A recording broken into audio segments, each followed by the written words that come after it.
नमस्कार, स्वागत है आप सभी का मारो राजस्थान में। आपके साथ मैं हूं पल्लवी रविंद्र सिंह।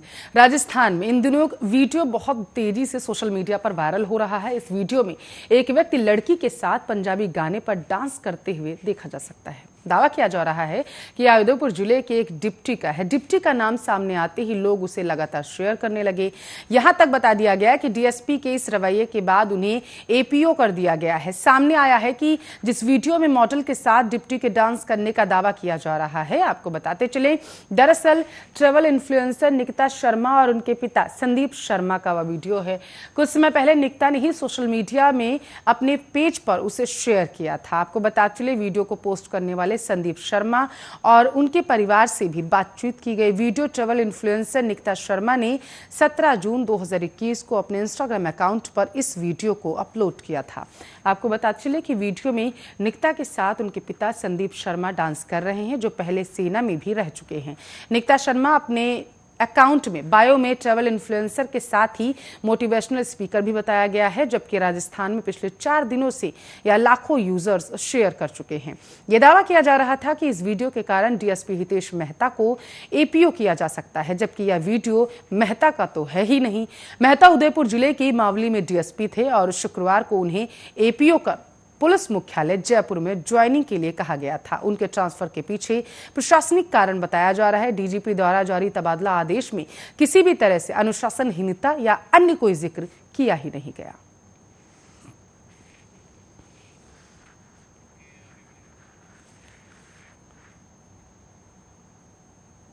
खबरों में आगे बढ़ते हैं। राजस्थान शिक्षक पात्रता परीक्षा रीट 2021 के दौरान आपको बता चली हुई संदिग्ध गतिविधियों और अनियमितताओं में शामिल लोगों पर कार्रवाई शुरू हो चुकी है।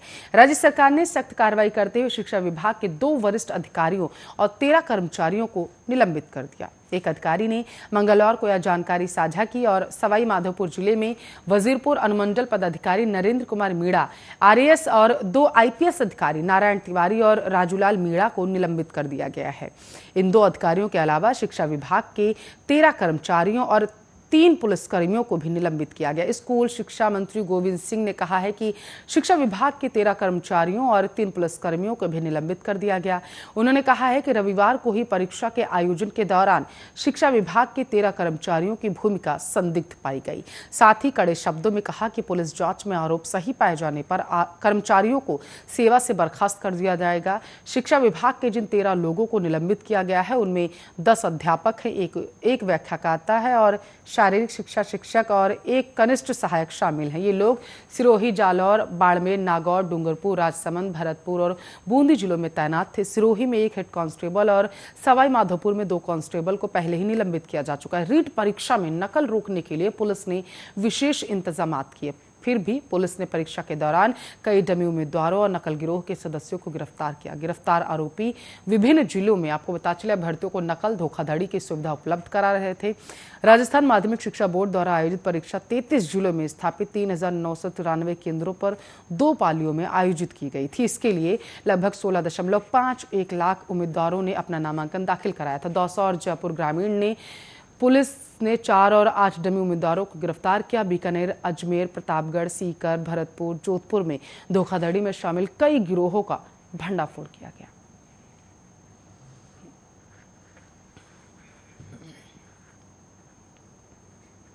अगर आप कोरोना से रिकवर हो चुके हैं तो भी लापरवाह होने की गलती बिल्कुल ना करें। ऐसा इसलिए हम कह रहे हैं क्योंकि शोध से पता चलता है कि कोरोना से ठीक होने वाले मरीजों को दिल से जुड़ी समस्याएं हो सकती हैं।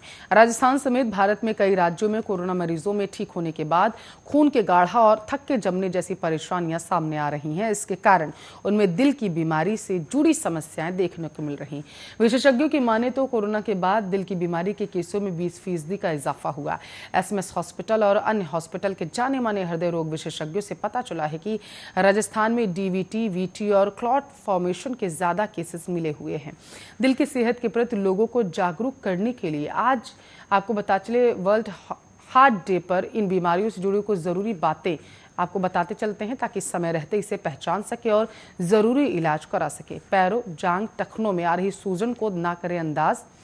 जयपुर के सवाई मानसिंह हॉस्पिटल में कार्डियोथोरेसिक सर्जरी विभाग के प्रोफेसर और unit head doctor Anil Sharma की माने तो आपको बताते चलें कि अगर आपके पैरों, जांग, टखनों में सूजन है तो उसको कतई नज़रअंदाज ना करें। टांगों में मौजूद धमनियों में ब्लड क्लॉट बन जाता है, इस स्थिति को डीवीटी कहते हैं। उन्होंने बताया कि पोस्ट कोविड मरीजों में डीवीटी के कई केसेज आए हैं, इसके अलावा वीटी के भी केसेस सामने आए। इसमें तो व्यक्ति को हॉस्पिटल पहुंचने तक का मौका नहीं मिलता। इस स्थिति में लोग सीने में दर्द, बेहोशी, चक्कर आना, सांस की तकलीफ, सिर घूमना, उल्टी, घबराहट जैसी तकलीफों का सामना करते हैं। आपको बताते चलिए, डॉक्टर्स का कहना है कि वीटी के ज्यादातर मामले इस समय यूथ में सामने आ रहे हैं। कोविड के बाद लोगों में जॉब जाने, कैरियर को आगे बढ़ाने समेत अन्य कई तरीके की टेंशन्स जो हैं वो रहती हैं। इस कारण ब्लड प्रेशर मेंटेन नहीं रह पाता।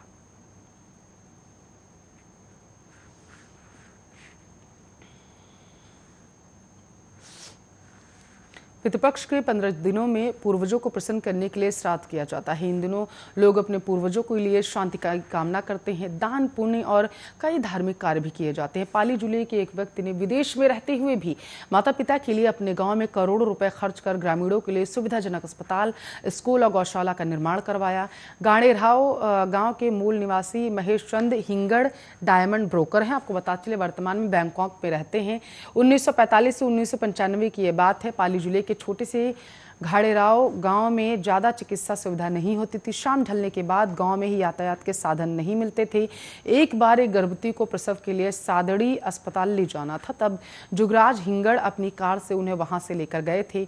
महेश चंद हिंगड़ के पिता जुगराज हिंगड़ का मुंबई में हैंडलूम का बिजनेस था। बेटा जब बड़ा हो गया तो उन्होंने अपना पूरा काम बेटे को सौंप दिया और पत्नी के साथ अपने गाँव चले गए। ऐसा कई बार होता था जब गाँव में गंभीर मरीज या गर्भवती महिला को जुगराज हिंगड़ अपनी कार में सादड़ी तो कभी फालना अस्पताल ले जाते थे। एक दिन उन्होंने अपनी पत्नी मोहन देवी से कहा कि गांव में पर्याप्त चिकित्सा सुविधाएं नहीं होने से ग्रामीणों को परेशानियां होती हैं। उन्होंने अपने गांव में ही अस्पताल खोलने की इच्छा जताई थी। समय का पहिया घूमा। ग्रामीणों की मदद करते करते जुगराज हिंगड़ और उनकी पत्नी का देहांत हो गया था।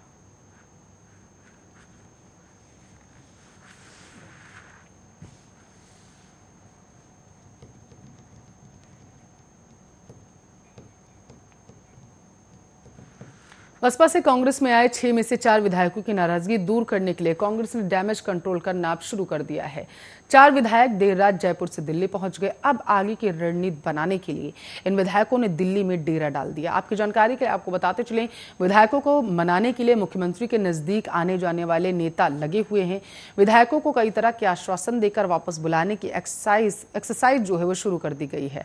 अभी तक चारों विधायक माने नहीं हैं। बसपा से कांग्रेस में आए विधायक राजेंद्र गुढ़ा, लाखन सिंह, वाजिब अलीद और संदीप यादव दिल्ली दौरे पर हैं। विधायकों की नाराजगी सामने आने के बाद सरकार के रणनीतिकारों की चिंताएं बढ़ गई। बताया जा रहा है कि कांग्रेस में शामिल होने के 2 साल बाद भी कोई पद इन्हें नहीं मिलने और लगातार हो रही देरी से विधायक नाराज हैं। 6 विधायकों के कांग्रेस में विलय को दलबदल कानून के तहत चुनौती देने वाली याचिकाओं पर सुप्रीम कोर्ट द्वारा 4 सप्ताह में जवाब मांगने के बाद बेचैनी बढ़ गई। बसपा से कांग्रेस में आने वाले 4 विधायक इस बात से भी नाराज हैं कि उन्होंने मुख्यमंत्री अशोक गहलोत के लिए अपनी मेंबरशिप दांव पर लगा दी, लेकिन अब सुप्रीम कोर्ट में ढंग से पैरवी के लिए उन्हें अच्छा वकील तक उपलब्ध नहीं कराया जा रहा पार्टी की तरफ से।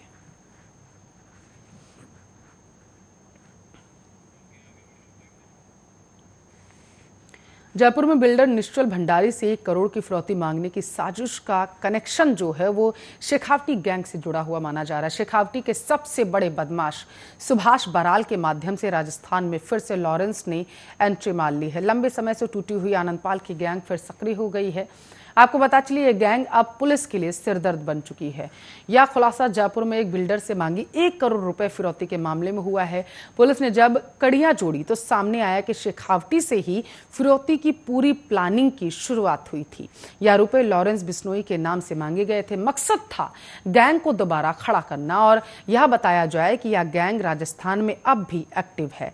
सुभाष बराल ही वह गैंगस्टर था जिसने, आपको बताते चले, एक अन्य बदमाश आनंद शांडिल्य के साथ मिलकर फिरौती की योजना बनाई थी। वह भी इसलिए क्योंकि जेल से बाहर आने के बाद गैंगस्टर बराल ने एक लग्जरी कार खरीदी थी, लेकिन इतनी तंगी आ गई थी कि लाखों रुपए की इस महंगी कार में पेट्रोल डलवाने तक के पैसे न थे। इधर आनंद शांडिल्य भी बराल से 5 लाख रुपए मांग रहा था, लेकिन बराल इतना बेबस था कि वो 5 लाख रुपए उसे दे ना सका। इसके बाद दोनों ने मिलकर फिरौती का प्लान बनाया। या रुपए दोनों में आधी आधी बंटनी थी। आपको बता चले इसके लिए दोनों ने लॉरेंस की मदद ली और इस सब के बाद उसी के नाम पर फिरौती मांगी गई। गैंगस्टर लॉरेंस बिश्नोई का सीकर से बहुत ही पुराना कनेक्शन है। लॉरेंस का दोस्त सुभाष बराल उर्फ सुभाष मुंड सीकर का ही रहने वाला है। दोनों अजमेर की घूघरा घाटी जेल में एक साथ बंद थे। लॉरेंस ने सुभाष के कहने पर जेल में बैठकर जुराठाड़ा सरपंच सरदार राव की हत्या शूटर भेजकर कराई थी। सुभाष बराल की जुराठाड़ा सरपंच ने चुनावी रंजिश चल रही थी। बराल ने ही जेल में बंद लॉरेंस से संपर्क किया था। लॉरेंस ने संपत नेहरा से बिल्डर निश्चल भंडारी को फोन कर फिरौती मांगने की बात कही थी।